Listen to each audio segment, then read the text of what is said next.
All right. There we go. We should be perfect. How's it going, man? Hello. Well, that was awesome. You got to hear none of that. Um, apparently I never hit my mic, which is great. I'm super flustered with the internet and I totally apologize. I'll have to delete this video later and cut that or something, but good times. So anyway, time number 3 of trying this, actually time number 4 now. So what keeps happening is I get this thing up and running and the video cuts and the feed is dead and nothing is there.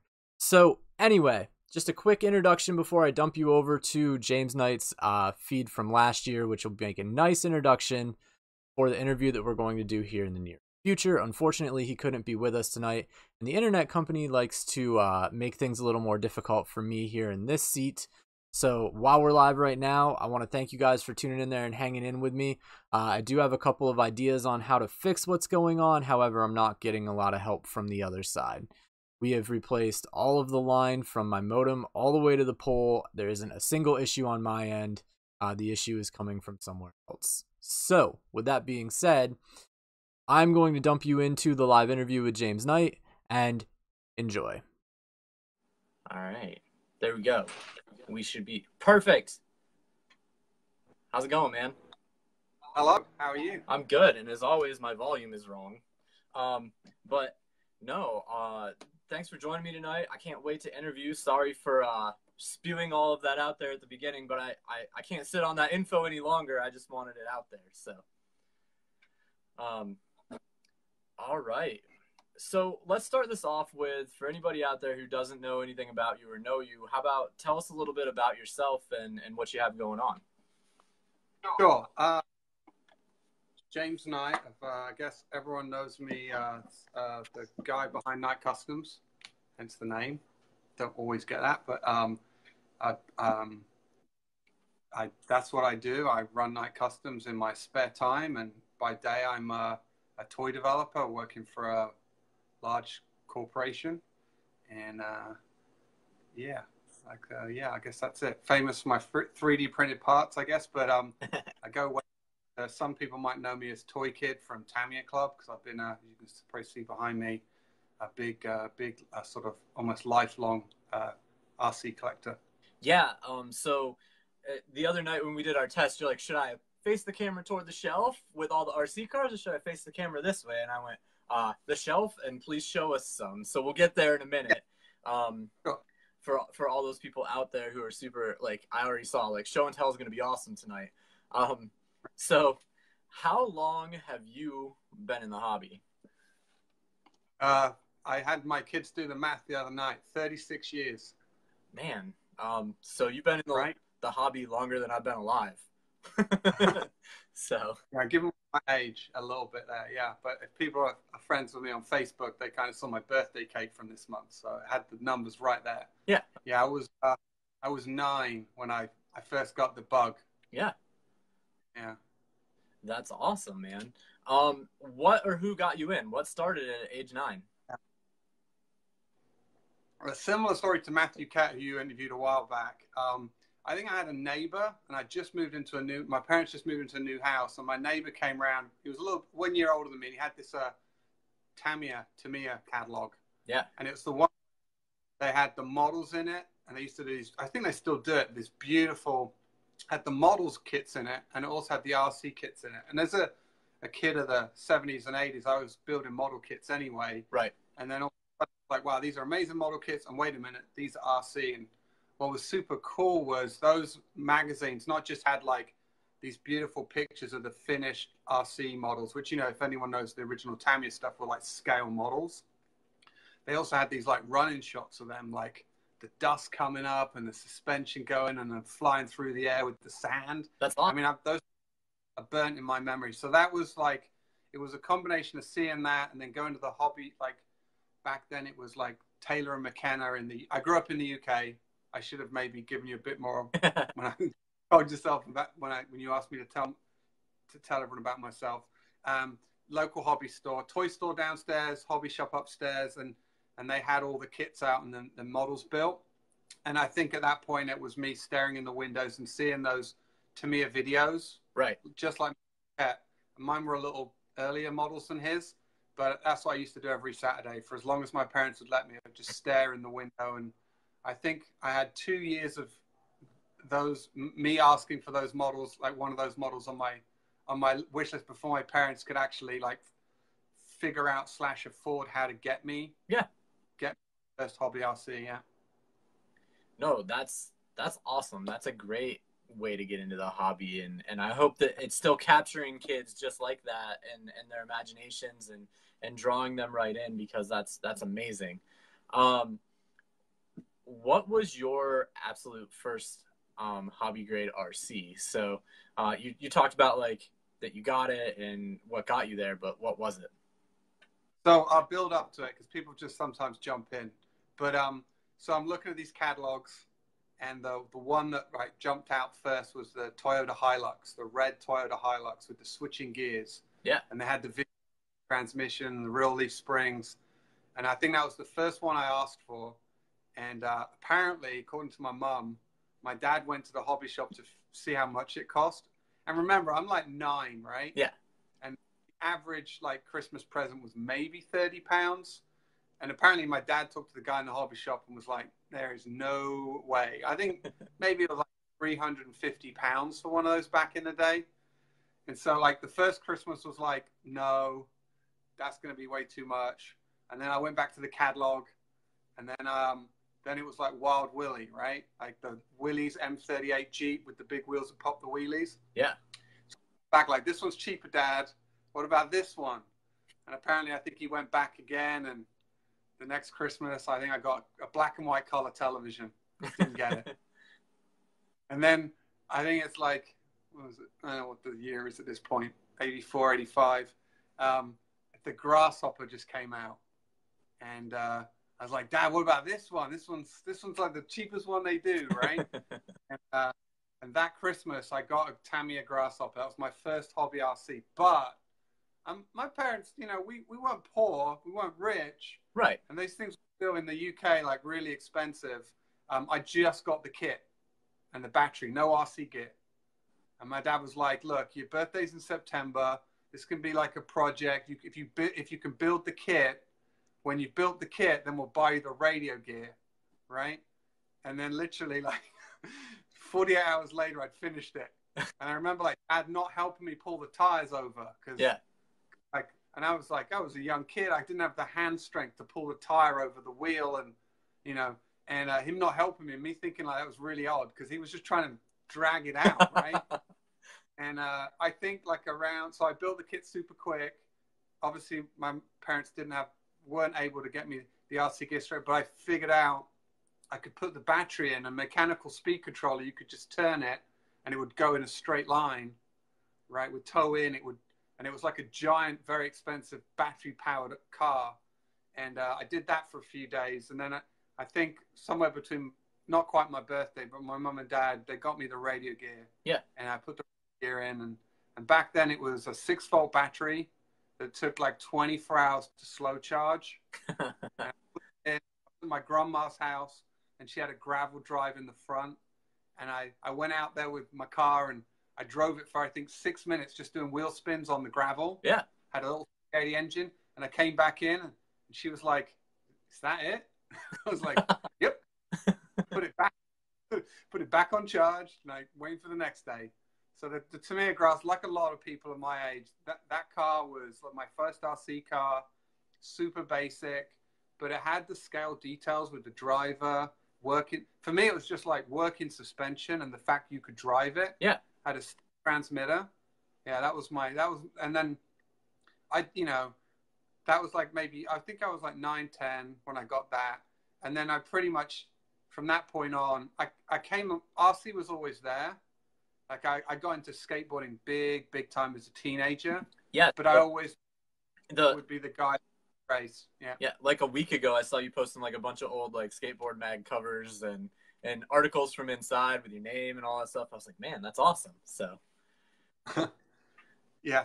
Yeah. That's like me reliving my glory days. No, I had a good group of kids when we were, you know, it was a small scene in the UK. So you didn't have to be that good to get into a magazine. Get in. So I had I have those. They're near and dear, like to my heart. Yeah.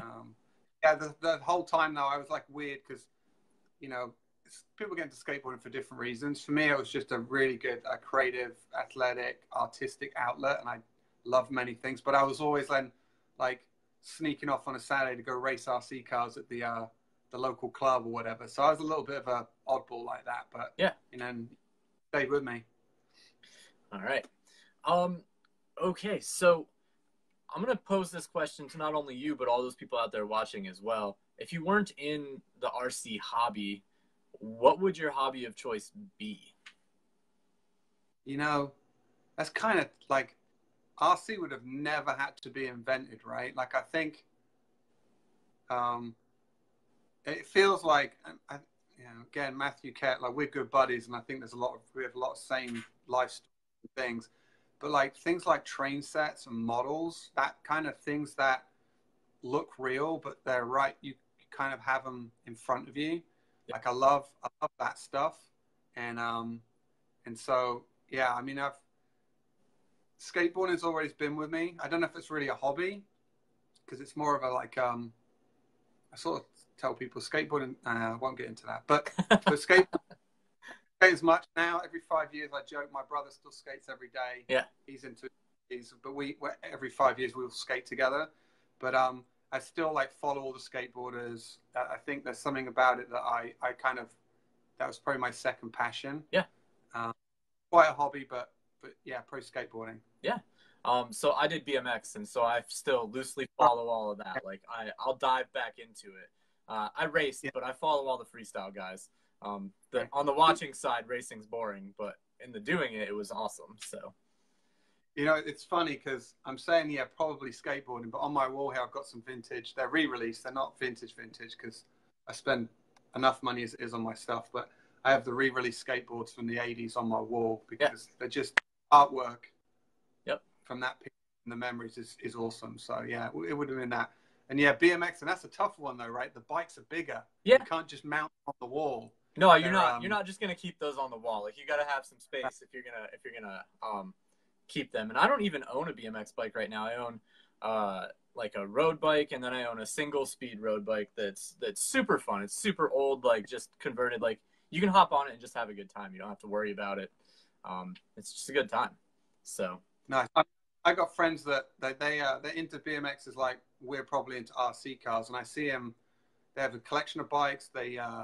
They rebuild the vintage bikes piece by piece. They hunt down those parts and stuff. It's the same. It's just a different vibe. Same habit. There's probably like a treasure trove of that stuff at my parents' garage in the attic. That's cool. All right. So, are you a big tire guy or a small tire guy? I am definitely a small tire guy, and they seem to be getting smaller, right? So I think for me, I've always liked the smaller tire, even when they're a little bit bigger, just because of the scale. I'm always trying to go probably first and foremost scale looks, and then balance that with some performance. And now like the companies like Pitbull and especially like recently Proline have brought out like much smaller tires. Yeah, I really like because they're good compounds. There's good inner foams now, so I think you can really get to things that. Not like stock showroom stuff, but, a little bit more like, modified four-wheel drive with a slightly bigger tire, but not crazy big. And I think, like others have said, it gives you more of a challenge. It's a little fun. And it's also kind of a good excuse. Like if you can't make a line, it's like, yeah, I got small tires. I'm good. Yeah. Right. My trucks tip over a lot, and I always blame it on my truck looking so scale. It's really not a great driver, but it kind of makes it more fun, right? It makes it a lot more fun. Yeah, when they're difficult to drive, I think they're more fun to drive. Honestly, so yeah. All right, I have to ask: are you a brushed guy or brushless? Where's that? Yeah, it's I gotta say, I'm a huge fan of brushless because when I first started playing with RC cars, brushed was, and when I got as a teenager, kind of. Tried to be a good racer at just at a club level, and brushed was so hard to like keep going and high performing, and changing the brushes and maintaining them every race. And then, you know, when brushless came out and you could like run as fast, almost as fast with minimal maintenance and plug and go, and I could start to smoke guys like on the back straight running nitro with the new back thing. So from a buggy standpoint, a race standpoint, that was a huge, I think, jump in RC for the hobby, us getting into brushless. Yeah. And now with, you know, all the great companies like Tkin, bringing out like really good brushless that have great control. So now you get that kind of low maintenance, better run times, and you get that real slow, you know, crawl control, which you couldn't get until recently.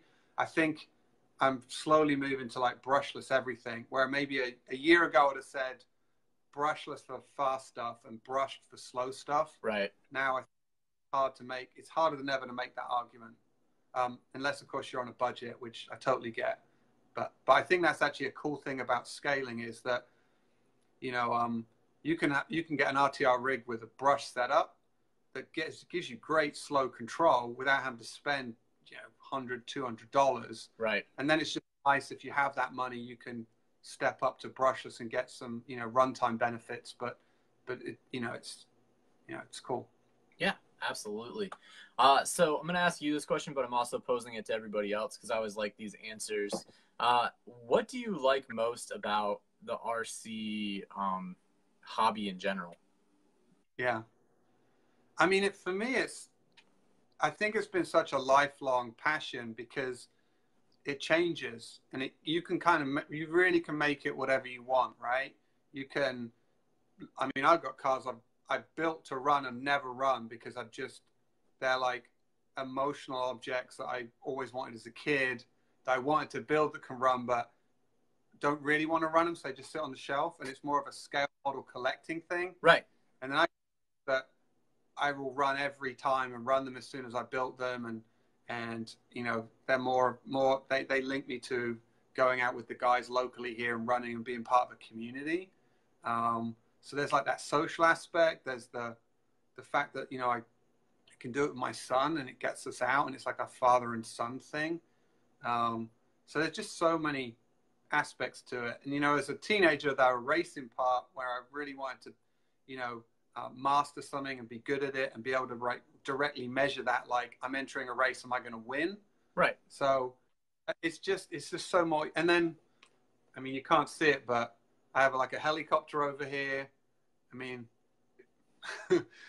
you can, you know, I've tried not to get into helicopters, but I still have one or two. Yeah. You know, boats, cars, planes, I mean, there's just it's just like a giant black hole of cool stuff you can fall into. That's absolutely true. And it just grows all the time. So since I started the whole like venture into the RC world, like it has grown exponentially over the last little bit here. And man, it's super cool to see what comes out next. Like it's just exploding. Yeah. Okay, so I have some Night Customs questions, and then I have a bunch of people who are like, come on, I want to see the trucks. Like, let's see the stuff. So let's ask some Night Customs questions, and then let's look at some trucks. So what prompted you to start the whole Night Customs thing? Where'd that come from? So, yeah, I think some people heard this before, so forgive me, but hopefully this is new for some people. Yeah. So I don't know what, like around 2000, year 2000, man, that sounds like a sci-fi movie or something. I discovered like the internet things, and like that I could collect Tamiya stuff, right? And all those models I used to get, there were now like I could go on eBay and I could buy stuff. And so I started to get pretty deep into like the first 100 models from Tamiya. Things like the Sand Scorcher, the Hilux I mentioned, Wild Willie. Like I could now finally start to build that stuff, and you could build it like to a runner or whatever. And as a lot of us in the community got to a point where we'd got the models we wanted, and then we were like, well, I've got a Sand Scorcher and I built like a box art one. Now I want to build another one, but I want to kind of customize it. And we were all starting to, there was people like Moosey on Tamiya Club that was like just this crazy. He would take take a sand scorcher, and you'd only ever really seen it as the one Tamiya made, and he would make like these kind of more contemporary, super cool Baja VWs. So we all started to do that, right? Inspired by that, we do our own. I was working for Mattel in the Hot Wheels team, and there were a couple of us that was like into it, and we were really starting to like push each other.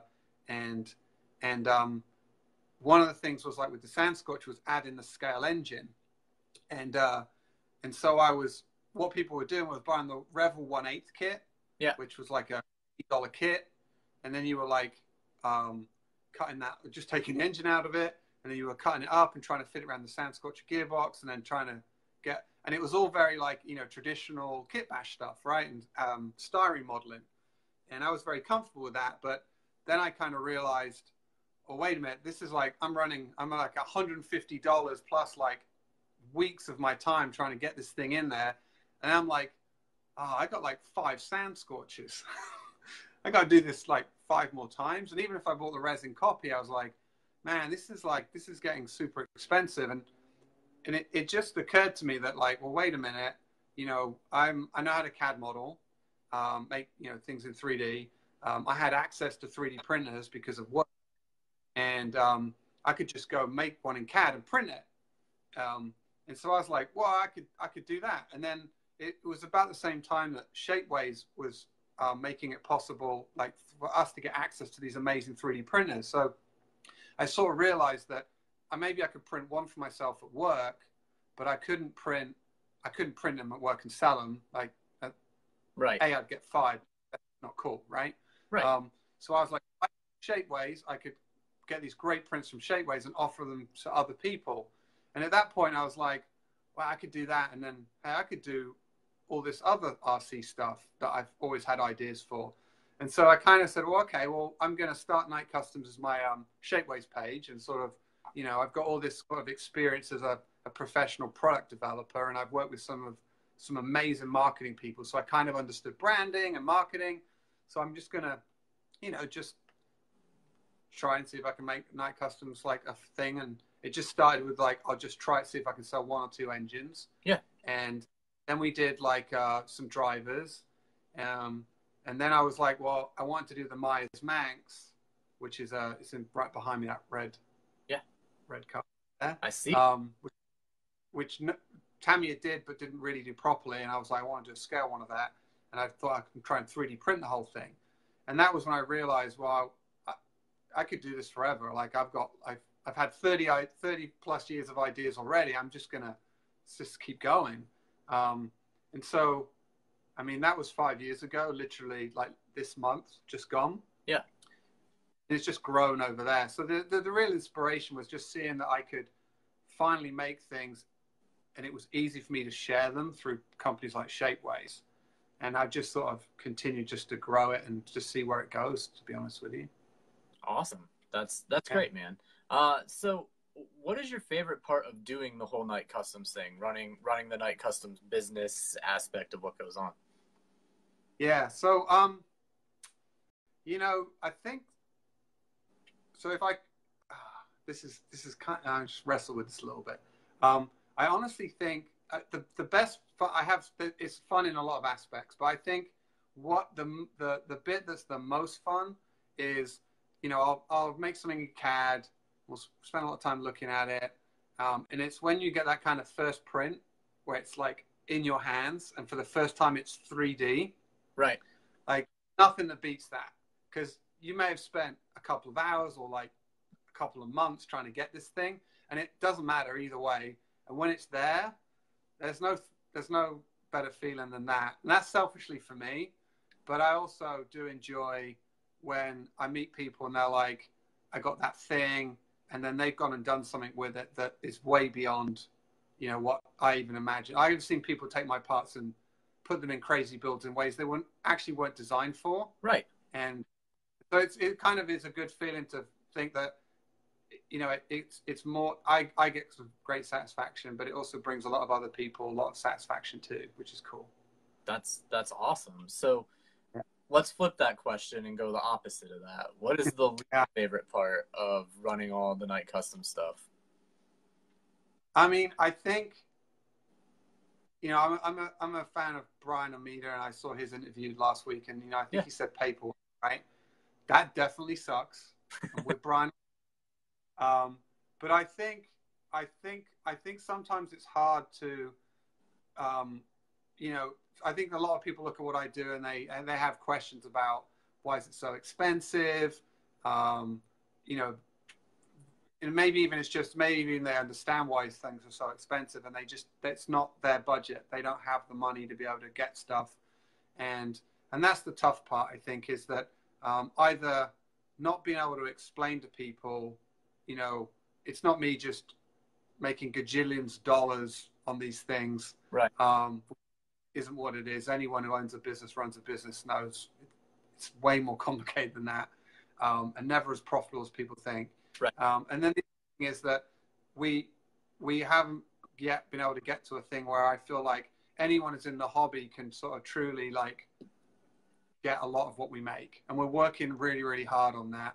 But that is tough because it feels like I can serve a certain group of people, but I can't serve everyone, and it's frustrating because I think over time, I'm confident we can get there, but that does kind of suck, to be honest with you. I see those emails sometimes, and I'm like, man, I feel like powerless, Yeah. Cool. Yeah. Yes, I follow that. Like it makes sense.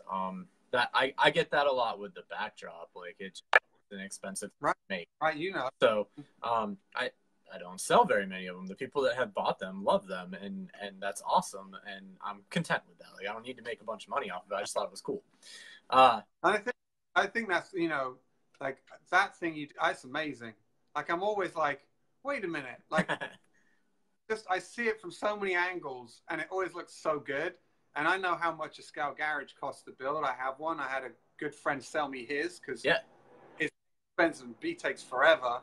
And solution for that, and I think that's the cool thing of we're able to, if we have an idea now, anyone in the community can put it together. Now maybe everyone can't afford it, but that was a really cool thing you did, just I guess inventing that. I don't know if you were the first, but it was the first one I saw, and it's definitely like set the bar for like, if you're going to do this, this is how good it has to be. Yeah, well, thank you for that. And I would love to put more out there. It just doesn't, like, I've got to figure out a cost variable thing because it's genuinely expensive, and I get why they don't just fly off the shelves. Like it makes sense.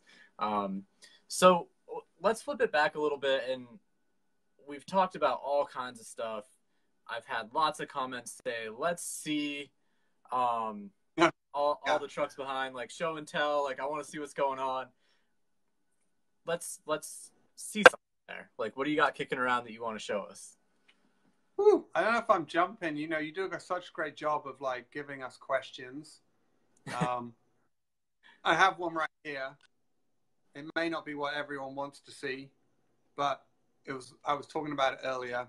That's okay. It's what you want to show. That's the important part. Well, I talked about the Wild Willie. She's a little dusty. But what, like this is from like, I don't know, 80, I can't remember. I'm not good with numbers, but 80 something, right? And I think, credit to Tamiya, the scale detail of the Jeep body. And, this is probably one of the big reasons I love Jeeps. And people are like, you always do Jeep stuff. Like, yeah, I love Jeeps. Who doesn't love Jeeps? You can do tons. And so this is a Series 1. And for the Tamiya geeks out there, they'll know that there's a Series 2 that looks almost identical apart from the length of the wishbone and had a different paint job in the catalog. I have one of those too. I think I have 3 or 4 of these. 3. Sold one because you don't need 4. You do need 3. You need 3, but one Mark 1. Got it. But this is this is new built, new parts. This is no re-release anything. It's kind of, if I could grab one car, the thing was on fire, this is one I grab. So yeah, that's that. But I think, the crowd is probably a bit more contemporary, a bit more maybe. Right. So, I think let me grab one. Absolutely. So this one, people are probably sick of seeing this because I've had it forever and I post it all the time. And But there's a good story with this one. Let me move back a little bit. So this is my SCX10. Yeah. Right. It's a 2012 JK body. And the story behind this is, so I'm doing like a lot of Tamiya stuff. And I'm like, hey, I need some advice on like, how do I grow? And maybe I could get other people to sell my stuff. And I got a meeting with some of the guys at Hobbyco, the now defunct Hobbyco. But I got a great meeting, and I got a lot. And I went out there, and I'm like, I'm doing this stuff with Tamiya. You guys sell Tamiya? Would you ever sell stuff like this? And the guy was like, we do sell Tamiya, but you should maybe look at some of the other brands we own, because we do more there. And if you had stuff for that, you might do better. And he was like, have you seen the Axel SCX10? And I was like, yeah, I saw the Honcho. That kind of looked cool. And so credit to them. They sent me a used Honcho. I mean, it was hardly used, but they sent it to me. Yeah. And I was like, I put a battery in it, drove it around. And man, that was like, it was 5 years ago. And so immediately that Honcho was ready to run, became my son's, which we still have. It's done like 4 Axel Fest now, whatever it is. And I got the kit. I got the kit SCX10, which is this one, this is pretty much mechanically the stock kit. I put the RC 4-wheel drive K44 metal axles on it with the upgraded ARB diff covers. Yeah. It's a full length up front mod. It's got the stock brushed ESC. Axle ESC in it. So it's a really, really stock from an electronic standpoint and not very clever mechanically. It's got a CMS mount, Vanquish CMS mount, but then everything else, it's had like 4 iterations. Yeah. So like it's second body, but it's like maybe actually 5th look. Saw Graphics helped me out a ton. They've developed all these cool wraps, and you get that like it's real like 3M vinyl. So you get that matte gray. Yep. And that in combination with like a ton of my parts, Smitty built fenders and the grill. And I think like the grill was one of the early parts where it really took like Axel's body and made it more scale by replacing that Lexan just sticker and being able to do a 3D grill with a radiator behind it. And then we put a rip intercooler in it. And so, I call her Tipsy because I joke that I can put her on the rocks and look at her and she falls over because she's just set up to look good. She's got like a king shot. My buddies always have fun because these are awesome tires. The Pitbull, these are the Mad Beasts. Yeah. I look great on these Jeeps. They're not Pitbull's best performing tire, but I kind of don't care because they look so good. So I'm spinning dirt a lot when other guys are just ripping up. Again, maybe using Pitbulls or Pro Lines, but just to give a little love to Pitbull because I do use a lot of their stuff. Yeah. And so I have, you'll ask me later, I know how many RCs I have, but even though I have a ton of some of the latest and greatest stuff, this comes out all the time. Because I love how she looks when she drives. She's fun. And I think I'm, quite sentimentally attached. So I think people have seen a lot of that, but yeah, and she's dirty. That's the other cool thing about scale. You can just put them on the shelf, pull them off, put a battery in, go have fun. Cool. All right. Yeah. Let me go put that. So people watching, my favorite part about this is he's picking off of shelves that you can't see. So there must be more of them that you're not seeing. Yeah, I think I've got 30 cars behind me. I got boxes. I love the box art from Tamiya. So some of those are just empty. Some projects I'll get to. What else have I got? I think people have seen that. I mean, that's the problem. I try and post every day on Instagram. So there's maybe only 1 or 2 things in here that no one's ever seen, and I can't show them because they're top secret. But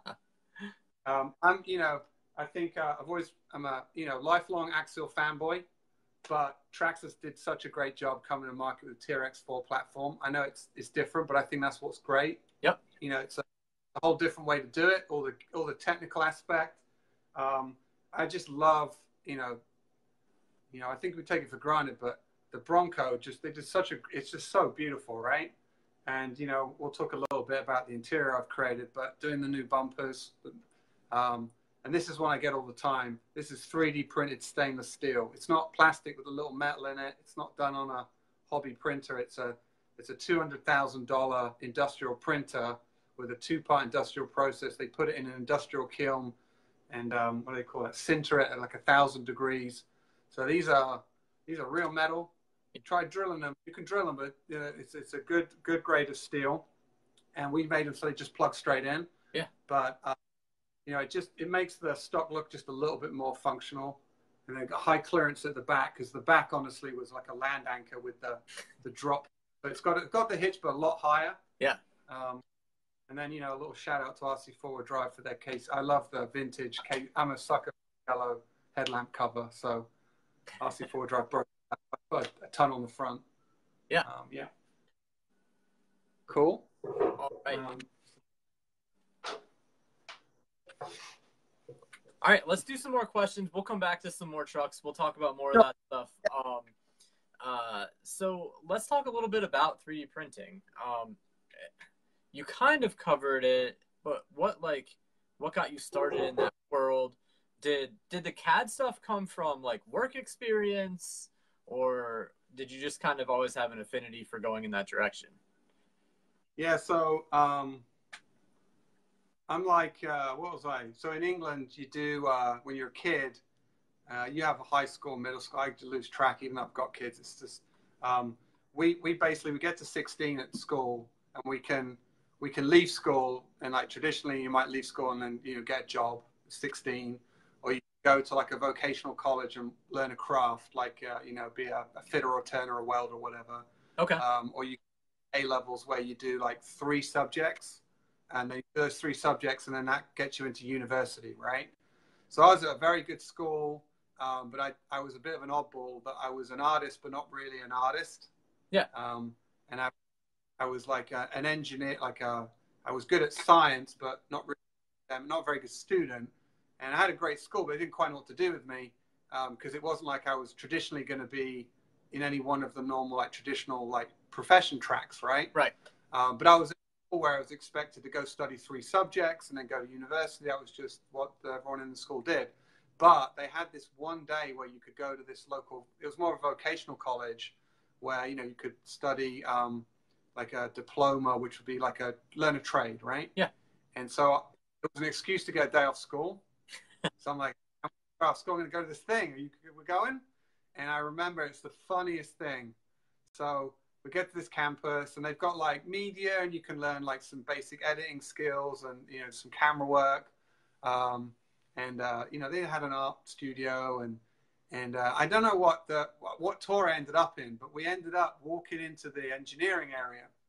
And all I remember is we go into this room, and in this room, there's a robot arm, like a industrial robot arm. Yeah. And it's got like a spray head on it.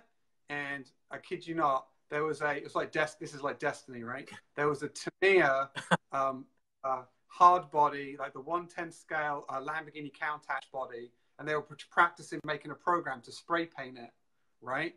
And I'm like, RC stuff, this is cool. And then they had like, you know, giant computer screens, and they're like, yeah, we did this thing called CAD. See this? And they had this architecture like wireframe. It was all black. It was a very early version of AutoCAD. It was AutoCAD 3, and this college was one of the colleges helping AutoCAD develop the program for engineering. Yeah. And so they walked through, and they said, you know, you get to build these things in the computer, and we've got robot arms and RC cars. And apparently I went home, and I said to my dad, I've got to do this. I need to go to this college. I'm going to do this thing. And my dad was like, well, that wasn't what we thought you were going to do, because you're supposed to go do these things. And then, but he could just see that was my thing. Like, they funnily, whatever it was, they mixed all these things together. So I went to college and studied 2 years of electronic engineering, mechanical engineering. I never actually got to control that robot arm and spray an RC car, but I did a lot of CAD. And I was, you know, by the time I was actually able to go from that vocational college to university with an engineering diploma. And by the time I got to college, I remember the college lecturer that was teaching CAD, I actually ended up helping teach the class because I knew more than him. Because I was just very lucky. Had some great teachers, and I just soaked it up. It felt so natural. And so that was over 30 years ago. Yeah. So, you know, university. I ended up studying industrial product design, which is really a mix of engineering and art, and making not just what a product, how it's made and engineered and functions, but what's its aesthetics, why are we making it, what's it need to be used for, ergonomics. Yeah. And so that led me into a career in the toy industry, and CAD's sort of been a developing tool in any product design field. And so I've been at many companies, used many versions of CAD programs, from things that are basically freeware to like corporate seats that used to cost $25,000 a seat, with right. super workstations to do giant boats and stuff. So it was something I always had access to at work, and something I spent a lot of time doing. And then in the last 10 years, with computers being so cheap, and I use Rhino for what I do for Night Customs. Rhino, I find, is something I used a lot professionally. You can get it for like a professional license for I think $1,500, which when you compare it to other stuff, and if you're a student, it's free. And there was like a 30-day trial, and so you can run that on a regular laptop. Yeah. So the cost for anyone to have that compared to how it used to be is, and so that's kind of long story, but that's how I got into CAD. Yeah. I think a little different. So I'm not 100% sure everybody else appreciated that story as much as I did, but from being a teacher and the teacher standpoint, right. I like to hear stories of how people like tracked to their future and how they ended up there, and how you didn't necessarily take the traditional career path. So, I mean, that's probably like, it's also unique how they do stuff over there, man. Our way of doing things is much different. And so I'm a big push for like, not necessarily like, if you have a passion and you have a draw, like go to a college, go to a university, go like get a 4-year degree. But if you don't, like go learn something, go learn a skill and do it. And that kind of, it fits in there. Like you did both, but I mean, it fits in there. So. I'm just going to say, Bob, I saw Bob ask SolidWorks and Autodesk a comment. Bob, where are you? Because I'm in California now, despite my accent. I didn't say that up front. I've used both of those. Autodesk is what used to be AutoCAD. Yep. They're both programs. They're Parasolid programs, and those are whole companies run on SolidWorks from manufacturing through to product development. But I prefer Rhino for the what we call freeform, the sculpturing capabilities. It's a derivative of an old Alias software, so it's really good for automotive stuff where you want to do a body and you want to make surfaces that have compound curves and shapes that are not so geometric. Yeah. You can do that in every program, but Rhino is sort of geared to make that easier than others to make, so I can work quicker in Rhino doing that than others. But I think anyone who's an expert in any software could argue, I can do whatever you do as quick as you do it, and they would be right. Yeah. It's my like Rhino. Absolutely. So, unlike many of the other people inside of like the hobby that 3D print, you elected to go with having Shapeways print your stuff. Why choose Shapeways over like buying up your own printers and going that route? Like so as I sort of said, Night Customs is a part-time thing for me. I have a very demanding, I'm very fortunate, I have a great day job which pays all my bills and provides a great life for me and my family. So I have a limited amount of time, and so if I look at again, I think Brian talked to this, and people like say, well, it's $2 of plastic, right? But running 3D printers is a job in itself. And like, kudos to people like Brian that do it all. Honestly, kudos, because I know how much work that is. When I go to a day job, we have teams running printers, just running them, just loading them up, taking them out. So what was great about Shapeways was a number of things. One, they were going to do all that for me. Yep. Two, I don't know if people realize this, but and not to take anything away from people, again, like Brian, that have, he doesn't just have, he's progressed from just a hobby printer that might be like what most people have access to.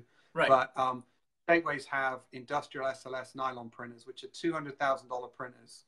An SLS nylon is the material I use most, and the reason I use that is it has a good mechanical strength and a good detail. Yes, it's white and dyed black, but it has so many just basic mechanical advantages over, say, a PLA which can melt, or a resin which can and shatter, is brittle. I do use those materials. There's nothing wrong with them. It's just depending on the application. Right. I think Brian like a nylon fiber carbon, which is great too. Mm-hmm. And so Shapeways have those. So I got access to those, which is great. And they're going to do all that stuff. And they have a whole team running that. So I didn't have to worry about that. I could focus all my time on not just the design, but I think people don't realize, like, just shipping and handling, like just taking stuff to the post office and putting things in boxes and labeling it up. And then, you know, the other thing that Shapeways are great at is, you have a problem, like you get one of my parts and it's broken, or we sent you the wrong part, you can ring them up. They have a service team. Within 8 hours, they'll call you back and say, okay, what happened? And nearly 9 times out of 10, I think actually 10 times out of 10, if you have a broken part or a wrong part, they'll just send you a replacement. Yep. Don't even get you to send it back. Now, Shapeways do all that. So in terms of their customer service, I mean, I couldn't do that. So I feel like they've been such a great partner in the ability for me to spend, you know, 100% of my time developing and marketing my product versus the back end operational stuff, which is a lot of work. Yeah, it really is. I've seen, you know, I've seen people come and go because they got super excited. They bought themselves a, you know, great FDM printer. And then, you know, they realize, you know, they get into it, like they print out a few things and they're trying to sell the things and people want to buy them. And you spend all your time like then the printer breaks and then people get mad that you took you a week. And, yeah, you know, I've seen the threads where it goes from like super excited, I got my printer, to like, I am so sorry. I'm going to quit this because I'm disappointing too many people. And it sucks. And I don't want to be that guy. And like, kudos to those guys, but that's a hard path, man. It's tough. Yeah. So respect. Yeah, it's a hard thing to do. So I think, you know, what you're seeing right now is there's a few of us that each have a slightly different approach, and we figured it out to work for us. Yep. But for me, Shapeways has been the way I've done it for those reasons. Yeah, absolutely. And so as someone who has, like, I genuinely, the teaching job, very highly demanding job as well. Right. And so I do get summertime, which is awesome, that a lot of people don't get, but during the school year, man, it's game on all day. Like there's no thinking about RC. It's like that doesn't even exist. And so that was a big part of how I designed doing any of the stuff I did as well, because it's all that back end stuff takes all the time. And so exactly what you're saying, like the thing that kills you is shipping. And it doesn't sound like it would, but when you work till like right before the post office closes, it's super hard to pull that off, and you really have to plan for it. And if something doesn't line up quite right in your week, man, it can really set you back. So, and you know, and I think, you know, the fact that Shapeways have that backing and that they do that stuff, and anyone can access that is built into that cost. So I think, no, they're not just trying to, you know, amortize a $200,000 investment and pay all the employees and everything else that they're doing. Right. Is that a big part of why my parts are more expensive than people just says, well, I can print out my printer for $2 worth of plastic. Yeah, you can, but that's different than running a business and running that service. And again, I think people that do run businesses and do service customers understand that cost. So, you know, I will defend Shapeways prices, even though I will tell you that I wish they were cheaper too. Right. I really, and we're working on that. So we're working on that. All right, man. So let's jump in a little different way, and let's say someone's looking to get into the whole 3D printing thing, and they're looking at some software. They're going to play and figure it out. Is there like anything? So you talked about what you use, but is there anything like? Is there like freeware, like something easy access that people can toy around with and try it out that you're aware of? Yeah, there's a ton of, I mean, there are a ton of, it's never been a bad time to like learn and get into 3D printing and designing. There's a number of free programs out there. Like I said, I use Rhino, and I think they have a 30-day free trial. And if you're studying or, you know, can show that you're studying something, you can get a student license. Yeah. And you know, Usually when they do those, they're attached as a teaching license too. So if you teach anything, right, you can usually fall under the teaching window for anybody that's a teacher out there. Right. That's a little plug for people who want to give back and teach something. Yeah. But I think things like Tinkercad, there's some programs now where they, you know, a lot of companies are trying to get more people involved in CAD modeling and 3D. So, and I would say that having been sent on over the decades, a number of very expensive CAD training courses, there is no substitute for just sitting down and having an object in your head or an object you're trying to copy and trying to replicate that, and just wrestling with the box until you figure it out. And I think YouTube is a phenomenal resource. Like, if whichever software you end up with on whatever platform, you go into YouTube, you type that in and type in tutorials, there'll be 50 guys showing you, you do this, you click here, you do that. And honestly, in all my years, that's always been the best experience. And, you know, having friends and buddies that you can sort of call up and say, I'm trying to make X and it won't do it. What's the cheat or the workaround? But it just takes, it's like anything, it just takes time, you know, helps to have a good, facial awareness in the box. But, you know, it just depends what you want to build. Simple extrusions are as easy as drawing, you know, a box and just pulling it out in a direction. All right, man.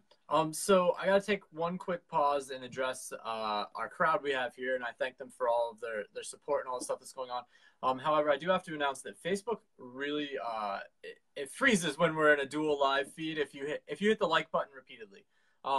If you hit it once, that's awesome. If you want to comment away, but it genuinely affects the video quality, and until Facebook fixes that little glitch that they've got going on, it just, I'm not saying that like you can't do the like button thing, but it definitely affects what's going on. So you can don't like too much. Yes, you can like this. In fact, afterwards you can go back and hit the like button all you want, but right now it'll affect what's going on. I saw Ryan asked, "Where's the cat?" I don't have a cat. My wife's called Cat, but there's a couple of famous builders that have cat, but that cat's. He asks that a lot. That's not an uncommon question. So anyway, let's talk a little bit about one of your latest things that you've got going on. And when we talked in your like quick interview test that we did here, you talked about that you're doing like a free print your own interior that you've got going on. So like let's talk a little bit about that, and why free? Why give it away and say, here, if you have a printer, go for it? Yeah.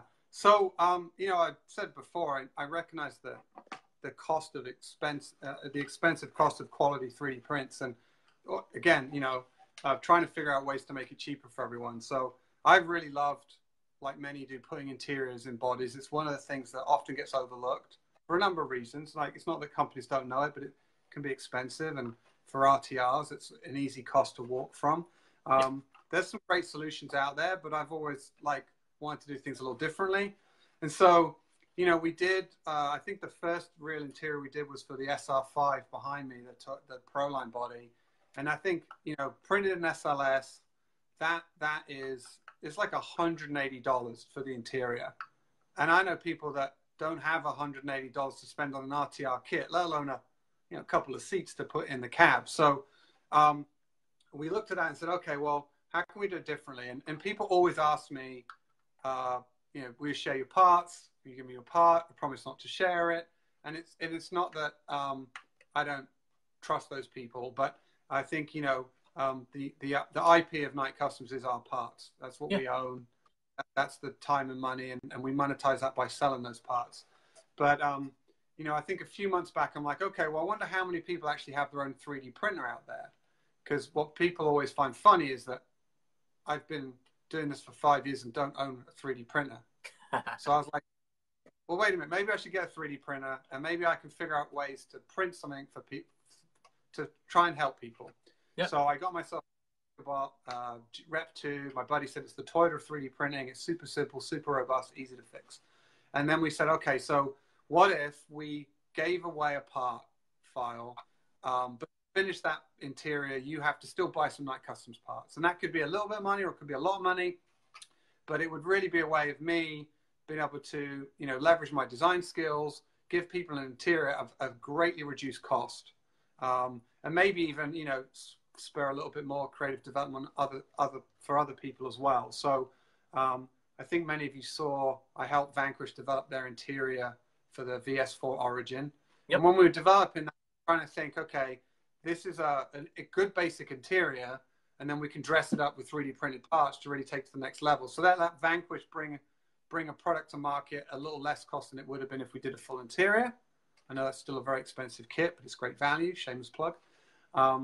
And so I took that learning and said, okay, let's see if we can do that for 3D printed parts. So, we're giving away, we've developed a base interior we've done 2 bodies right now, the C10 and the Bronco. And we give you this part file. You can download it from Shapeways. You can print that out. Now, for some people, that might just be enough. If they just want to bolt that in their truck and not have a steering wheel, they just want seats to put their action figure in, that's totally fine with me, right? Yeah. But my hope is there will be enough people that says, you know what, I will take that part from you. I know someone has a printer. I have a printer. It prints really well on an FDM in this orientation. It's good enough detail on this side, which is the side you see. Yep. This side, a little rougher. And then, we have a range of parts to dress that interior. This is a fully optioned C10 interior. But, the basic dash is, I think, is $50.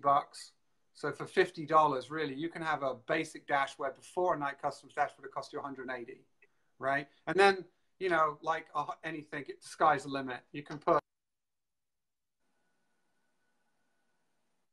different shifters, headrests, seatbelt, steering wheels, the door liners, which some people may want. So it kind of then says, if you really want a fully detailed Night Customs interior, it's still going to be about $120 cheaper than we currently do it. So we know why we gave that part away is that there's no real way to sell a file and protect it. So why bother, right? Give people, if they want to share it to their friend, we encourage, if people have a 3D printer and say, I can print this for people, and they want to charge a little markup for their time, and people want to buy that, we know it's still going to be cheaper than if you went to Shapeways and bought the nylon SLS part. And I encourage that too. I have no problem with people printing this out and selling it, if it means that, people are going to come back to me and say, you know what, I got this thing, my buddy sold it to me for whatever it might be, $20, and now I'm going to spend a little money on your shifters and steering wheels to finish it up. Right. And I think it's a good balance of, adding detail to your interior if you're on a budget. Yep. And maybe even you're not on a budget, because I have a lot of rigs that need interiors. So do I want to spend $180 on every one of them? Probably not. Right. And if it cracks when you roll it over, go print another one. Right. So as you get deeper into the hobby and you have more trucks, like everything one needs, the other ones need, it gets exponentially more expensive. So and that's awesome. I like that you're putting it out there. You're getting it out there so that people can access and have the opportunity to get let's talk about like Circle Ways. Like they're gonna get their points, they're gonna get their stuff lined up. If that's what they're looking for, in a much cheaper method than going the other way. But if they're really looking for that detail, you've got their back too. So that's awesome, man. Yeah. Thank you. And now I can't claim to sort of have invented this business model. I was inspired by DCM Racing, Chris, you've interviewed, and Harley. Oh, yeah. They've done a similar where they've, made their files free to download via Shapeways or Thingiverse. But they'll also sell you the part if you don't have a printer, because for some people, that makes sense to them. So, I think we're all trying to, just contribute, like how can we add something? And I think it comes from a place of, we want it for ourselves selfishly. And we figured if we want it, maybe other people want it too. And it seems to be working. So that's what we do. Right. And I think that's where a lot of this hobby gets driven from, is that we're all in it for a little bit of self-gratification. Like, I'm not going to lie, talking to all of you guys that I get to interview is, that's amazing for me. I enjoy every second of this. But to provide that out there afterwards or during to the other people who are watching, like, it's nice because it puts exposure and light on all these people inside of the hobby and what they're doing. And so, like, there's that trade-off. Like, it's good for me, but it's good for everything else that's going on too. And I think a lot of people, a lot of people are trying that win-win mentality. And that's one of the things I like the most about the scale crawling world is people are in the win-win mentality, where in a lot of other things, a lot of other hobbies that are out there, everybody's trying to take you for a ride and get your money. And that's not always the case in the scale crawling community. It's very supportive and helpful and generous, and those are good traits. So, all right.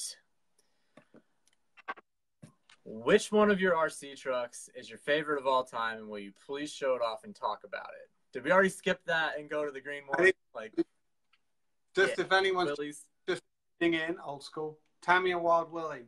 Yeah, it's my baby. Series 1, OG, new built. Yeah, right. I even have the box, best box ever done. Can't quite see it there, but the artwork was. There's a whole story if you've ever read Mr. Tamiya's biography. He talks about the Japanese artist that helped him create the idea, and some great design philosophy and not just scale modeling. So, although that's not what I drive, and that's not really the core of what this community is doing, that's still the one. That's good though. I mean, everybody's got their favorite stuff, and it doesn't have. I mean, the question was for you. It wasn't for everybody else. So, I do have to ask though. There's a question that popped up, and it says, "What toys have you done?" So I'm guessing they're saying like you've worked for a bunch of toy manufacturers and so on and so forth. Like, is there a notable like toy that's out there that you've kind of had your hands in the creation of? So I've been very lucky, fortunate to work for a number of top toy companies. It's kind of hard. I probably work on, at any one time, the teams I'm working with will maybe do 700 plus toys, which sounds insane, a year. That sounds absolutely insane to me. But it's a big team. They're big companies. I've worked for Lego. Did some cool things at Lego. I worked for Matchbox and Hot Wheels at Mattel. It's going to sound like a resume now. I've been fortunate to work with some teams on some pretty cool toys. It's a hard thing to say. I think one of I've been very lucky to work. I wouldn't know where to start. So I don't want to sound like, oh, I did this and I did that and did whatever. I would say one of the ones that was close to something we talked about earlier was I got to work on Tech Deck. Okay. For any of you that have put those scale vintage skateboards in your RC cars, I might have had something to do with that. Because when I got to business, we were all like, what are we going to do? And I'm like, we should do vintage skateboards. And luckily everyone else was like, that sounds like a great idea. And so we were very lucky to work with some people that knew how to make that happen. And so we did a lot of the boards I have on the wall. It was kind of, again, selfishly, I got to meet people like Kristen Hossoy and Tony Hawk and some other names that people may not know, and do re-releases of their models of smaller skateboards. And it's kind of cool that they're sort of 1/10 scale. So that was probably one of the things I got to work on that was like really close to kind of a passion. I mean, I love toys in general. I grew up playing Lego. That's where I got all my mechanical stuff. We did some cool stuff there. It's funny, I always try and find a way, like at Lego, we did this little snowboarding Lego minifigure that would go down a slope. I didn't create that. We had this genius inventor guy that figured out how to make a minifigure ride a snowboard down a Lego hill.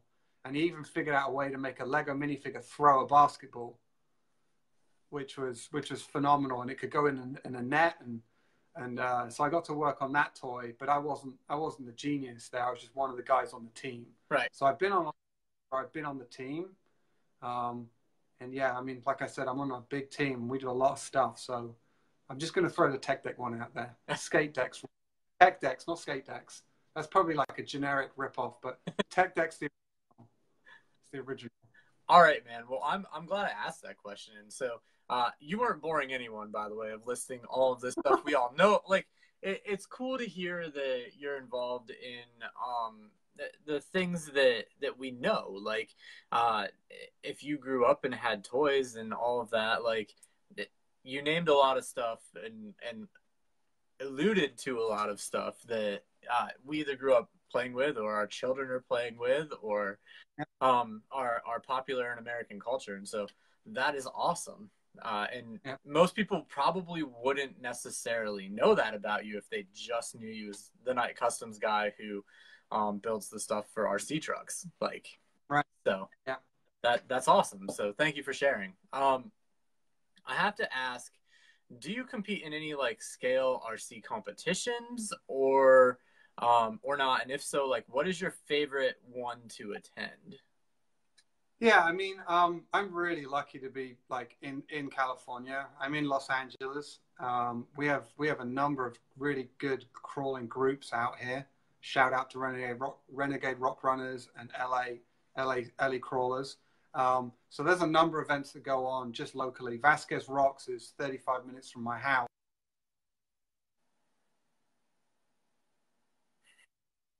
Did I lose you? I'm still here. I'm guessing you probably got a phone call. That's what usually gets me if I have anything go on. So um, hopefully he'll come back. If not, I'm going to take a second. I'm going to talk about next week. I have on Tom Asher, and if you don't know who Tom Asher is, guys, you're missing out. He's doing all the Three Brothers RC stuff, and that's new. But Tom is like a scale crawling or maybe even a comp crawling genius. Outside the box. When I'm telling you, like, the box is here, Tom is over here somewhere, and he does a tremendous job. So I just lost James. It says help. That's awesome. I'll see what I can do about bringing him back in, and we'll go from there. I am gonna say though that James, you might have to like log out and log back in to our feed, and I'll bring you in. I'm searching for some name, like his name and the stuff. So if you wonder what I'm doing and it looks funky, that's what's going on. So I can't even see comments or anything right now. And so apologize for the. Oh, I'd already sent the invite, so there's anything I can do there. Okay. What the heck? All right. So call him back, Adam. I would love to call him back, Bob. So there isn't much. Why did I hang up on James? I didn't hang up on James. There isn't much I can do till he comes back in and hopefully asks to join in. And so I'm just gonna talk for a minute. If you were here at the beginning, you heard some of this. If you weren't here at the beginning, I want to spit it out there again because I'm eternally grateful for two different things that just went on over the course of like the last 24 hours. Well, a little more than 24 hours, 36 hours. One of those things is, ooh, he's back. James, hit to join the stuff that's going on. And perfect. We're coming back in. All right. It's been a while since we've had that go on, guys. If you were with me at the beginning of all this, hey, welcome back. So sorry, that's me. It's my bad. It was going so well. No, you're good. So, if you, I don't know if you saw any of the like beginning episodes of Live 945 before I like tried to like kind of perfect Facebook. It was like that every time. I'd lose my guest. I'd lose me. We'd start over. Like, there's been a steep learning curve, and so I'm guessing you probably got a phone call. Is that what happened? Don't have your alarm set to remind you to have an interview with Adam. Oh, yes. So try to turn it off. That's a new one. I haven't had that one pop up yet. So add that to the list of, you do such a good job prepping us and getting us connected. Just remind next guy. Yeah. So don't set any alarms. Turn your phone on to airplane mode, which I didn't tell you and I didn't do. So we were running the risk the whole time. It's all good. We're going to make it. I promise. Yeah. So you were asking me about comp stuff. I was saying that great thing. Someone was asking if I go to Apple Valley. Yeah, I'll be at the Recon G6 12-hour Enduro. So that's one I actually that's probably the only competition I enter. I wouldn't say it's scale in that, but I think, you know, Brian Parker and team do a good job trying to say this is a scale enduro event. And I think people push that to as much performance as possible, but I really embrace I think people laugh sometimes. I turn up with a rig full of stuff and we all sort of, you got 12 hours, how much of that stuff's going to come off? And Right. sometimes it doesn't. But that's probably the only one I compete in, but only really because the event's sort of set up to like, the competition is, you know, can you last 12 hours is like part one, and part two is how far can you go? And, you know, people like Jake Wright, and we had Christian from Austria come in last year, and those guys do, you know, they're athletes, right? They train, they run. I mean, I just turn up and just walk for 12 hours and hope I can get around without my knees going. But that's a great event. You know, you can do a 3 hour, you can do a 6 hour. And I always say, look, if you're signing up for 6, sign up for 12. Like if you, there's, you know, it's like, if you can do 6, you can do 12. It's like catching a wrench, right? It's like dodging a ball, whatever the next stand. But that's the one I do. And then, of course, Axel Fest. Huge fan of Axel Fest. Again, I think in the early days, we had more of a, you know, recon style where you were like checking and adding points, and there were, you know, adventurous winners and stuff. And they do have, you know, still competitive events there. And I always say to people, if you've never been to Axel Fest, you need to go, right? And especially now with the new ownership, it was great this year. Horizon were there, and they, you know, they announced that they're going to keep it going. But with the departure of John Schultz going, you know, to associate, shout out John, I know you're here. You know, it will change and evolve, and make sure you catch it before it evolves too much and you don't know what people are talking about, because it wasn't like it used to be. I believe it'll still be great. There's so many of us that really and I think the event organizers will say this, they did a ton of work. But if it wasn't for the like 2,000 plus people turning up with the right mindset, it wouldn't be what it is. And that really is. It's just, you know, again, not to undo. I know John's watching. He's gonna say something. There's a ton of work that goes into that event. There really is. And I know all the events are, but man, the people that are there are very, very cool. We set up a Jurassic Park scale trail this year. You know, John Schultz challenged all the trail sponsors to like add a bunch of scale to the trail to make it more fun for people to go through, because people had been doing that, and I think those were always my favorite trails, CKRC and you know, other brands. And so I really wanted to kind of like do a good job. Didn't want to let John down. Didn't want to Axel down. We did the Jurassic Park theme. We had a couple of different things. Hopefully everyone's seen that. And the whole time I'm like, this is going to get stolen, crushed, broken. I'm like, how long is it going to last? It's a 4-day event. And I tell you, like Sunday morning, it was all still there. And I was like, it was all like foam course. It would have taken one person not paying attention to step on it, and it would have crushed like an egg box. And like, you know, a huge thanks and kudos to everyone who, they really looked after it. I was really quite amazed. No dinosaurs were stolen. The whole thing was great. So that's really, again, you know, not very competitive, but that's kind of what I love is people go there. My son races the rock racing event, and for him, you know, he's at that age now where he wants to go fast. Yeah, Max will do a good job of like, you know, making that so it's fun and kids get to be competitive and try and win, and I think that's good character building. All right, man. I have to ask, and so for a lot of people, this is the hardest question, and for you, I was like, dude, I have like the busiest week ever. I'm not sure I'm gonna get through the questions. You started like popping answers at me. You sent this one right to me. I was like, so what's your favorite truck or build out there that's floating around the internet that is not your own?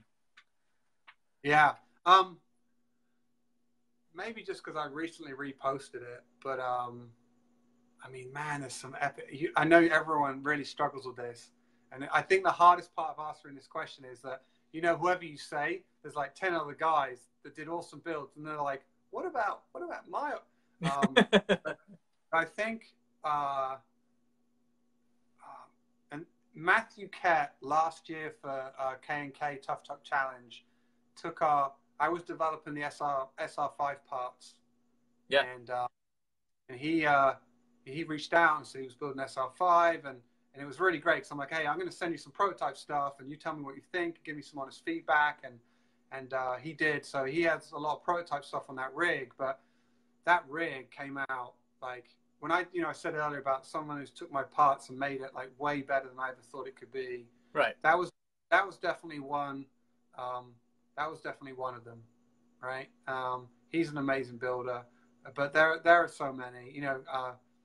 Danny in Australia, the guy does all those super crazy animated driver stuff. Like, yeah, I'm gonna butcher his last name. Hunan. Sorry, Danny. I'm not 100% sure. And so I sent him a message. He's like, I got to get my English better before I come on. Like, I'd be willing to be on, but I got to work on some English. So, but if I was to say from a creative standpoint, like raw creativity, that guy, like he's doing something right now, which is like a walk-in track thing that eats stuff. Like he has got like a mind like no other for RC creative, innovative builds. And then, drivers, the shifting, like the double declutching and accelerate. Like, dude, come on, man, give us a chance. Like, I think, I mean, I've seen people do like steering drivers, but and I know like the drift guys do a lot. Like the drift guys, I get a lot of inspiration from those builds, and you see, I think both in Japan, and we got a great club down in I'm going to butcher the Super G Drift Club down in South. I think it's Orange County actually. Those guys are epic, and I think there's a lot of crossovers because it's scale, has performance, but it's not like crazy speed, so they can things out with the engine bays and stuff like that. So that was a long answer, but Danny and Matt. Gotcha. Perfect. So I got to see the SR5 last year at East Coast Scale Challenge, and I mean that's right. Like after a summer of driving it and beating on it, and so both of them, both his and Noob's were awesome. They both did a tremendous job. So let's talk about who are some of your scale influences or your influences in the scale crawling segment of the hobby, and if you were going to pick someone to be on my show, who would you pick and why? So this so I would say someone who to me has been really influential for the hobby is Rodney Wills. And people like Rodney who? Like I think if you've seen the t-shirt where it says Rodney said it's okay, I kind of knew Rodney's influence before I knew Rodney, and I got to meet him while he was working at Axial, and heard some of the stories, and I'm like, wait a minute, you're at HPI and you were working on that thing I thought was like freaking amazing, like man. And I think Rodney's kind of a behind the scenes guy. He had the role of head of marketing for Axial. He really helped. He's brought a lot to what we do. With I think people don't really realize, the crossover with the one-to-one world. A lot of this has been done through Axial, and I think people, give Axial a lot of credit for that. Jeff Jones and the team there, they're all great people. But Rodney has had this sort of creative touch, not just at Axial, HPI, where, he really understands kind of subcultures, where they're at, where they need to go, how they need to get there. And I don't know a lot of people see that. I see it. I'm really appreciative of it. I think it totally sucks that he left the RC industry to go do race cars. I know he loves race cars, and I love Rodney, and I told him as much. I'd love to see him come back to the RC industry, because I feel like scale especially, we're still in this very early age where you still see people don't even know what it is, and then they find out, they bring themselves and their family, and the whole thing is so much fun. And I think it's an aspect of RC that like no other. Everything else, hobbies can be multifaceted, but there's very few where you can go camping with the family and everyone gets something out of it, and you can literally all play with RCs in a weekend without, having to practice and do stuff. As a kid, I took my dad always took me to the RC races, but one time he wanted to try it, and after like bouncing off the barriers halfway around the track, he was having no fun, and the car broke, You know, the Yeah. access to learning to race is you got to dedicate, commit, and practice, and then keep it there. You can't walk away, come back. You lose your coordination, you lose your timing. Trust me, I know. And so you know, it's just a big shout out to Rodney. Everything he's done. I hope we see him again. I think you know, he's done so much for us. So not the normal, I know, but No, it's I when I go to events like Axelfest and see how much fun we all have, and know that, you know, he was a central part of helping shape that. Again, not to take anything away from people like Brian Parker and Jeff's commitment from Axial, and people like John and all the other great people there that make that really, like, hold that event up and make it big. But, you know, just giving him a little, put him on the spotlight a little bit. Yeah. Awesome. Thank you. That's a great response. I do have to ask though, are you more about forums or social media? Man, when I first found forums, it was like, wow, I can talk to people like me. They're all over the place. So I think, you know, they just deserve so much credit for what they're able to do in, like, building these, like, global communities around interest groups, right? Right. Definitely today, I think it was definitely a point where I'm on forums a lot where I'm like, this needs an update, right? And I think people have talked about the frustration of uploading and all that kind of stuff. But even the UI, right? Like seeing threads in text versus when you're on Facebook and Instagram, you see the images. Right. And 1,000 words, right? So, I mean, I don't go on forums as much, but I like support like Scale Builders Guild as much as I can, because I think what they do is still a great resource, still really a great resource. It's like, it's a good place to go find stuff, document stuff. You know, if I have something where I'm like, I really want to like document this so people can go back to, I'll put it up on Scale Builders Guild. And a lot of our builds where we did, you know, like with the sand rails and the desert patrol, where it's like, this is how you have to build it out. We've done long 14-page threads, and I'll always still loop people back to there. Things like painting tutorials for our engines, how to paint 3D printed parts. We have those on Scale Builders Guild. And so, you know, I think we might see a renaissance as people get smarter with those platforms and say, how do we make it more visual like Facebook and like Instagram so it's easier to navigate? That's my hope for forums, but they're not there yet. And then, you know, I think Instagram, you know, we post on daily. I think I love Instagram because it's, you know, I go back to, like, talked about those original Tamiya catalogs. It's just a bunch of really cool pictures. Like, Instagram's king of that, right? It's king. Right. Don't even need to see the comments. You don't get caught up in the he said, she said, blah, blah, blah. Which, I don't even read them on Instagram anymore. Right. I straight scroll through pictures, and I'm like, that's amazing. That's amazing. And you double tap on Facebook. You got to find that thing. And I'm always double tapping on Facebook. And I'm like, dope. So, you know, I kind of rank. They all have something to give. They all have something to add, though. You can interact with people on Facebook. And that's good and bad, as we know. Yes, absolutely. You know, sarcasm doesn't come across when you write. Yes, you have to be really careful with that. Been caught there before. Yeah. And if someone puts a smiley face, that normally means they're joking. It's just so hard, right? You see it all the time. I have good friends that are good dudes, and I see them get caught up in that stuff. And I know both of them, and now, you know, luckily they end up calling each other and actually sorting it out, because when they can hear each other's voice. Yeah. But I think we all know about the pitfalls of Facebook. So absolutely. And so I'm just gonna interject. Like, I saw this post this week about so it was someone posting something from a builder who has moved on in their life and is no longer doing things. And the amount of posts of people who were negative about it because they didn't know what it was. And so, like, okay, so it was there was a post, someone's trying to sell a Metal Masher body.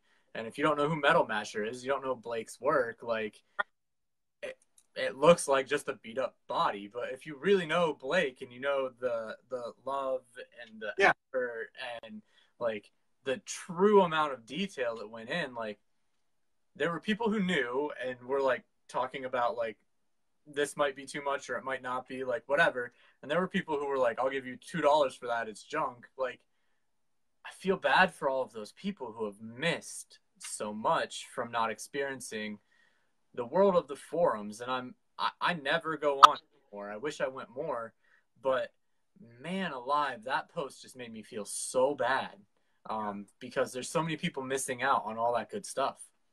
Yeah.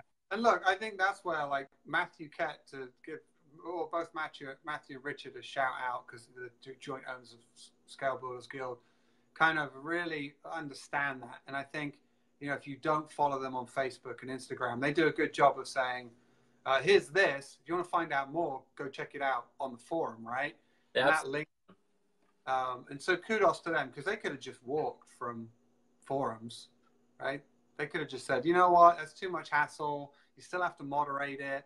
You're still paying to run those things, right? And it's still time and money. We're all busy.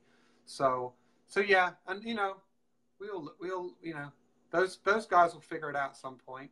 They'll figure it out. I'm sure people on the thread try to correct them. Well, yes, you know. and that's what happened. And like, I wasn't putting in like a negative twist to any of it. No. I'm not mad about it. It just, I felt bad. Like, yeah. how I wish that I could just be like, please go here and like, yeah, see what's there. Like, I feel like Facebook misses that aspect, and you don't realize it until you see something like that. It's awesome because it's fast and easy, but it's bad for that at the same time. Yep. So, all right, let's move on to the next question. What advice do you give people who are just starting out? Box stock rig, going out to have some fun, plug the battery in, and... Yeah, I mean, have fun driving it, right? Like, I think we all see this a lot. Like, I just bought a thing. What should I do first? And it's just totally natural, right? I just had some friends of my son and his dad. You know, they wanted to get into crawling, and they bought their rigs. And my buddy Ray, the dad, is like, okay, dude, what do I do? What do I do? It's the first thing I did. And I think, you know, I think that this advice has been said a number of times, is just go and drive the rig, have fun with it. You know, I think for me, I think when I built that first SCX 10, it was kind of funny. I didn't do that. I actually spent like probably a month, maybe 2 months, like just detailing it, painting it, designing a grill for it. Like, tires didn't get dirty. It was pretty well scaled out for the first time I took it out. And again, you know, I think it was a bunch of great guys, Vasquez Rocks, found them on Facebook, went out there. And it was really cool, actually, to, like, as much fun as I had building it on the desk and getting it to look like I wanted, when it really got interesting was I'm crawling with guys on the rocks, and I'm seeing how their rigs are working, and I'm asking them, like, how did your rig get up that? And mine's just falling over, right? Like, you just learn and everyone's so good about helping. Like Don Hughes, the Don father, huge help out. You know, I think the first 2 or 3 times I hung out with him, he just tells me everything. Like, you should do this, don't do that, put this here. And it's all great advice to make your rig run better. And then you can decide, like, okay, well, some guys are going for the crazy comp lines and they just want it all performance, and they're not worried about the scale because this thing's going to roll off 20 rocks and destroy itself. I'm not that guy. I'm going to go around, take a few pictures, post them on Instagram. I'll see you on the other side of the rock. And I crawl with a bunch of guys that all do that. And, you know, you can do that in an RTR. You know, I think we all know the first thing is probably going to go if you get an RTR is the servo. Doesn't matter whose brand you buy. Everyone tries to do a good job there, but to hit those magic price points and make them affordable, the servos are the weak point. Now, I've had RTRs that have run for years with stock servos in, because those old plastic links, they flex and they work like servo savers. And if you're not crazy, but, you know, I think so, you're probably going to find that. And I think, you know, this is true in many ways. Like, as you break stuff, figure out how you're going to upgrade it. And that's a good way to go, because then you're not, you know, you're using the part until it breaks and you can junk it because it's now junk. Right. And put some better in. And, you know, kudos to, we're seeing so many, you know, Traxxas, Axial, HPI, Vanquish, Viterra. They all have they've all taken a slightly different point of view on like what they're bringing to market, and they all have great value. And I don't think you go wrong with any one of those, depending on your budget and expectation. Right. And I would agree with that full-heartedly. So I have to shift to a new question. Yep. And so this is always a touchy subject, so I always leave it to the end. And so I have to ask, do you currently sponsor any team drivers? And if you do, what are you looking for as a sponsor? Why is that a touchy question? Do people there are so many people that are pro and con sponsored drivers in rock crawling. And I am pro sponsored drivers if the sponsored driver actually believes in what they're doing for the company. I'm pro that.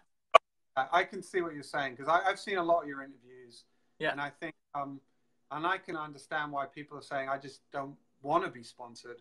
Yeah. Because I think people don't, and those people know that, it's wise, right?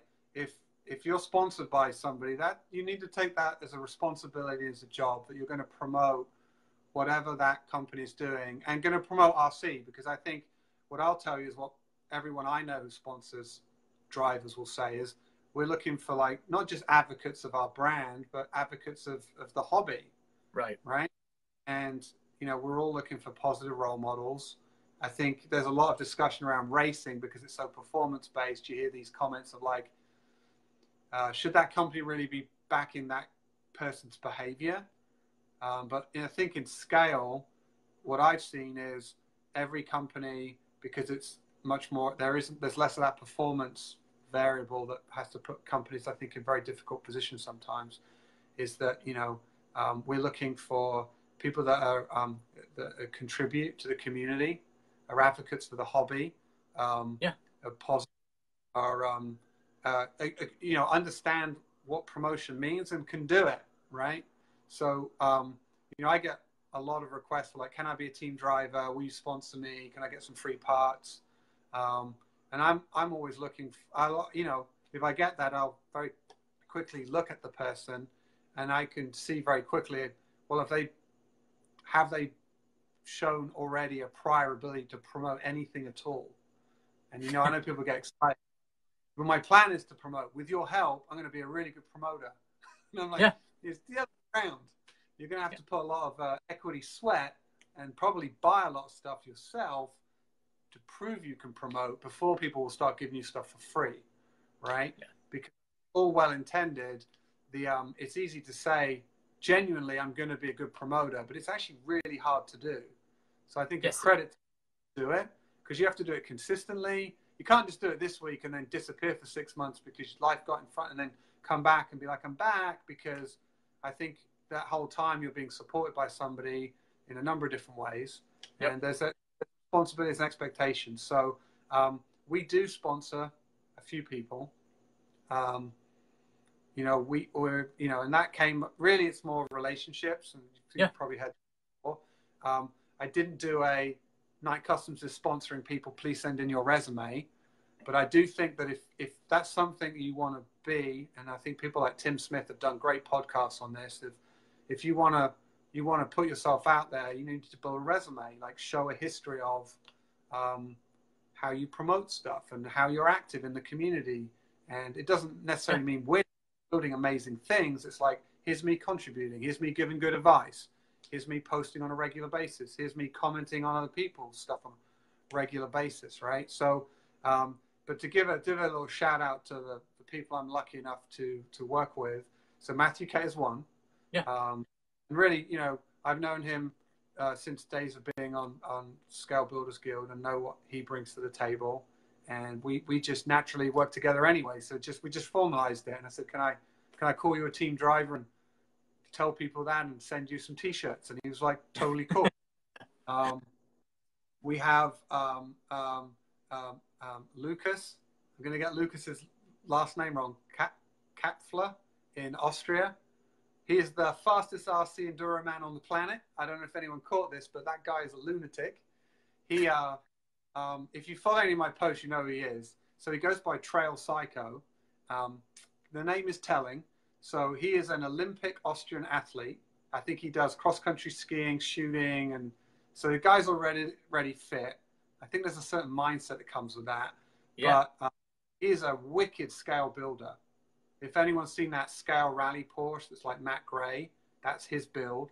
He built a number of great things using some of our parts. Is how I first got to find out about him. And then as the fixed enduro format and some of the G6 formats took off, and people were trying to see how far they could go in 12 hours, I think he was the first to break 40, although Jake Wright was super close. But this year he just broke 51 miles driving an RC car within 12 hours. That's insane. Absolutely insane. And you should see the rig. It's beautiful. Like it's a Proline SR5 body. It looks scale. He's tuned up, and so super happy. We help him on his scale stuff, of course. It's super cool that he's an enduro guy. I mean, that's just and so, and he does great photographs, got a great Instagram feed. So he's a cool guy. Who else we got? We got Chris Jones from Ultra, right? We help Chris. Chris helps us, like what Ultra he's done in terms of, working with Rodney and Axial to make the Ultra 5K. And that's like I was saying, that the things of like progressing the hobby, giving people a competitive format that's still casual, as competitive as you want it. Yeah. Finding like a relatively scale rig and then doing it in an environment which I think is a little unique to everything. So we love Chris for that. Help him out wherever we can. And, some of this is just, Chris needs something, help him out. Little shout to John Schultz, because, wherever John goes, people, they bring the fun, #fun. John's a great guy. He's always fun. I love hanging with John. He always makes me laugh. His work in Axial was amazing. I know he's just recently joined Associate. I think a lot of people know that. I'm sure he's going to do things for them. If it just, I wasn't sure where he was going to go, but if people don't know, John races. So if you see what he does with the Associate race buggies, and I'm a huge fan of Associate from my days racing as a kid, and that was always the car to have. So it's John Schultz. We have RC Dan, another Austrian guy in Europe. Again, posts up a lot.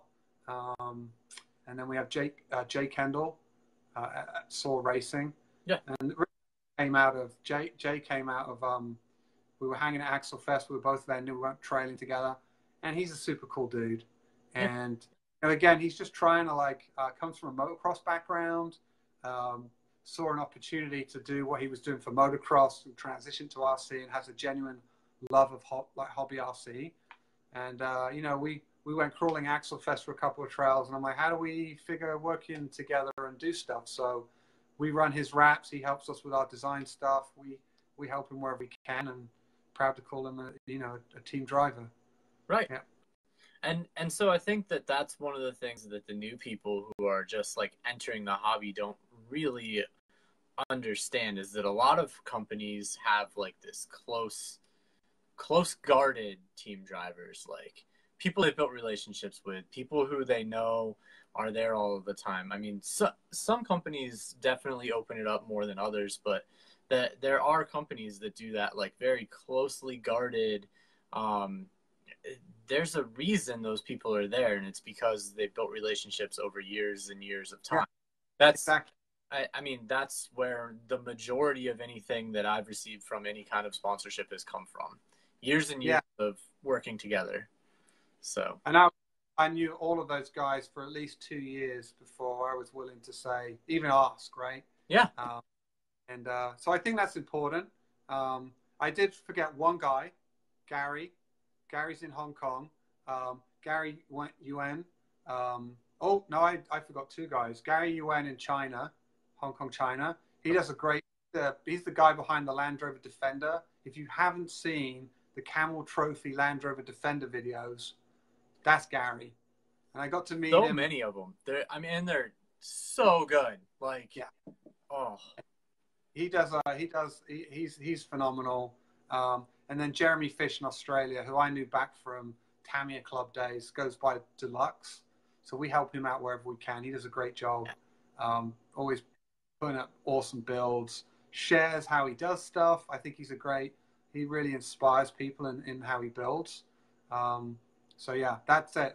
That's the 8 guys. I've got them up now. So I'm like, Dan, Gary, Jay, Lucas, Matthew, Jeremy, John, Chris.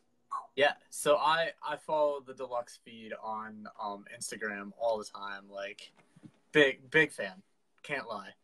Right. All right, man. Well, we're nearing the end of everything we've got going on here.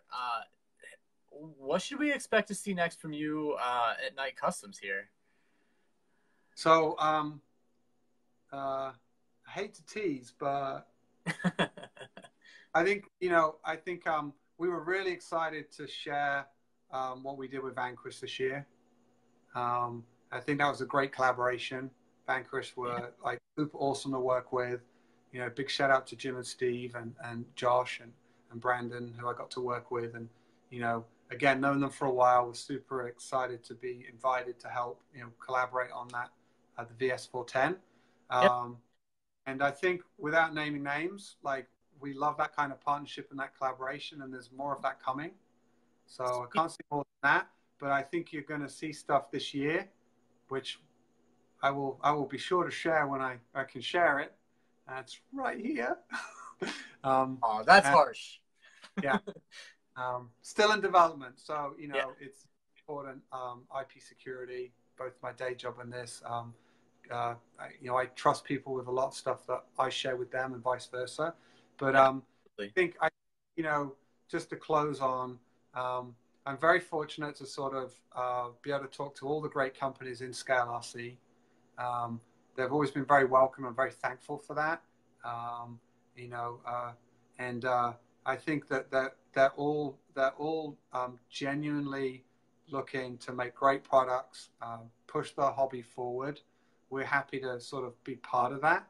And I think, you know, when I look at other industries that maybe are more mature and there's maybe less genuine businesses in those, I think we're very lucky. We're at a very great time where we've got more genuine people that are putting their personal reputation and investment to bring great products.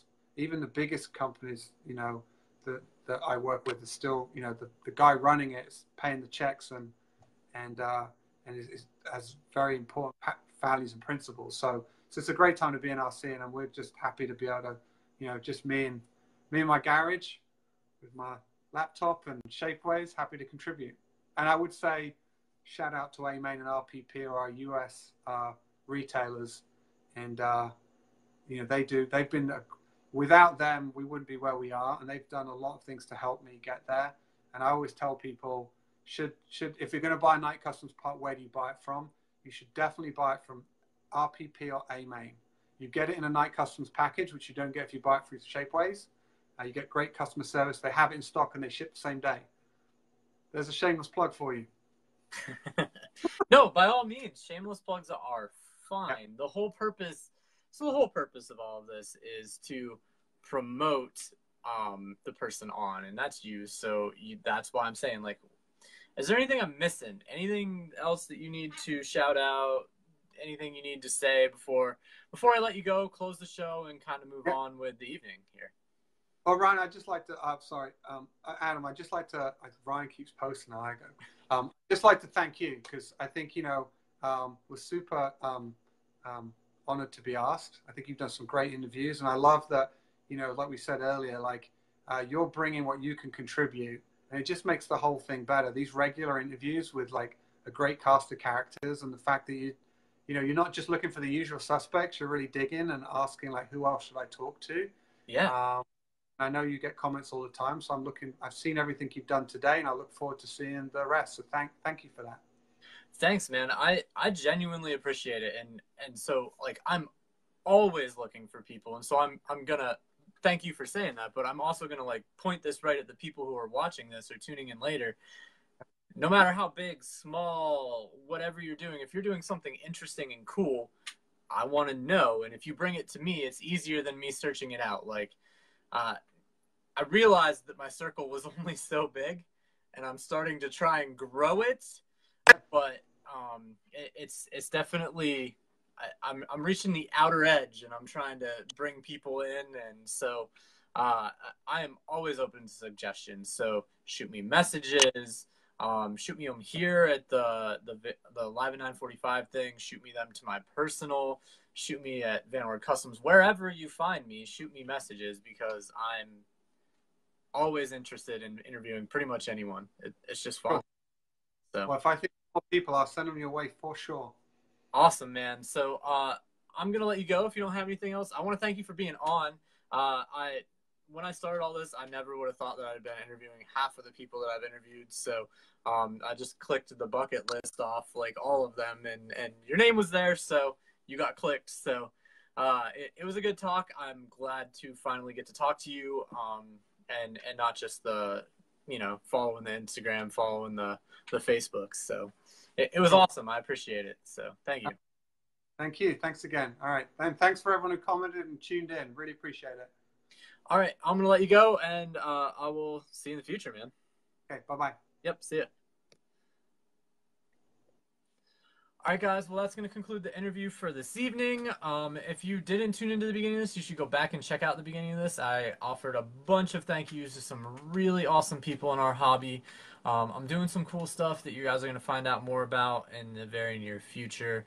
And the only other thing I need to bring up is that I have Tom Asher on next week. If you don't know anything about Tom, he is doing the Three Brothers stuff. So, unique new products, very, very, very powerful, very performance-oriented, and Tom is a great guy, thinks way outside the box, and he has a cool story. So he's coming on next week, but after that, I don't really have anybody planned, so it's time for me to start sending some more messages, but by all means, shoot me a message if you either want to be on or know someone who should be on, and I will absolutely consider them all and do my very best to bring everybody on that I can.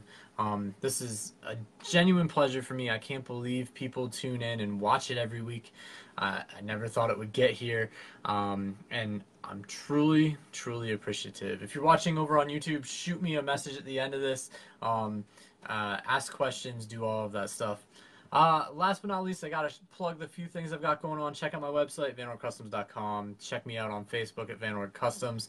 Check me out on Instagram at Vanward_customs. And over on YouTube, you can pick up any of the past interviews. I think there's something like 30 some of them now. And watch them in their entirety, just like you would have if they were live. So go on over, do that, check it out, and I appreciate you guys all for tuning in. And just like I end every week, if it wasn't for all of you out there watching, it would just be me talking to a camera, and like literally no one wants to see that. So thank you guys for being on. Thank you for paying attention. Thank you for watching, commenting, all of the support. I really, really wouldn't be doing this without you guys, and I can't thank you enough. Have a good week. I will catch you all next week with Tom Asher.